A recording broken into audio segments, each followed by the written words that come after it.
परळीच्या राख माफियांना अजित पवारांनी दणका दिलाय। तब्बल 3 वर्षांनी परळीच्या राखेचं टेंडर निघालंय। टेंडरनुसार अधिकृत कंपन्यांकडून राखेची उचल सुरू झाली आहे। सरकारला दरवर्षी 10 कोटींचा महसूल त्यामुळे मिळणार आहे। दिलेल्या शब्दांनुसार उपमुख्यमंत्री अजित पवार यांनी बीड जिल्ह्यातील राख माफियांना दणका दिलाय। अजित दादांनी पहिला हल्ला वाल्मिक कराडच्या गँगवर केलेला आहे।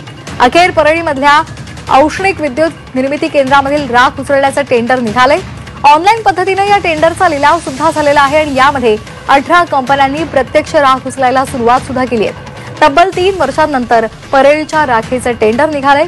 विशेष म्हणजे वाल्मिकच्या गँगपासून संरक्षण मिळावं म्हणून या लिलावात सहभागी झालेल्या कंपन्यांच्या वाहनांना पोलीस संरक्षण देण्यात आलेलं आहे।